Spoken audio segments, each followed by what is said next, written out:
get now to what's happening in Florida. A really frightening ordeal inside a TJ Maxx store in the town of Venice. Police are now searching for two gunmen who really terrorized customers and employees there for hours last night. The scene started to unfold just about 9:30 when two men wearing ski masks entered the store just around closing time.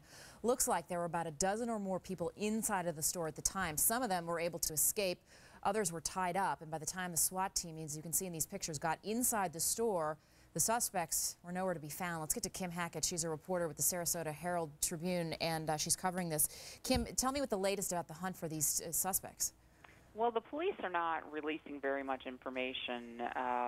They were slightly annoyed with TV crews last night for what they perceived to be endangering, the witnesses inside. So they're being very tight-lipped about it. But I did have the opportunity to speak with one of my interns who is an employee of TJ Maxx, and kind of one of those small town things where we've got a community of 20,000, and a lot of the people who are actually victims of this particular crime. So I spoke with her this morning.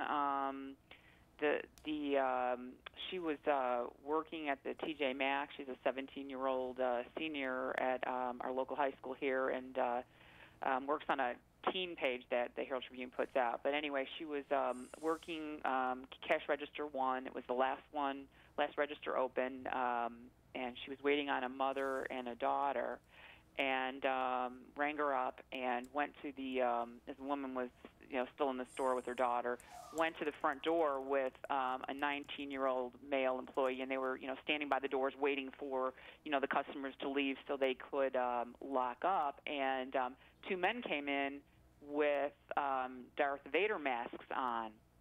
And my intern said at first she just thought it was a big joke, and then she saw the guns, and one of the gunmen put a gun in the back of the 19-year-old male coworker, and the other gunman jumped over shopping carts and went to the register. And my intern, she immediately dropped to the ground. She just said she was afraid that being young, that they would take her hostage. So she just looked down, and there were 12, as you said, there were 12 people inside of the store, 10 employees and 2 customers. Wow.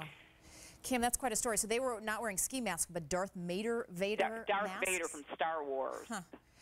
And how is she doing today? I know we were looking at some pictures earlier of a young girl who was on a gurney who was hurt. It sounds like there were a lot of teenagers working in that store. Yeah, there were a couple of actually, it turned out to be a manager. It wasn't one of the teenagers, but yeah, there are I think 3 or 4 teenagers that I know of that were working in the store, and it was quite an ordeal. It's like 4 hours, and they over the course of several hours,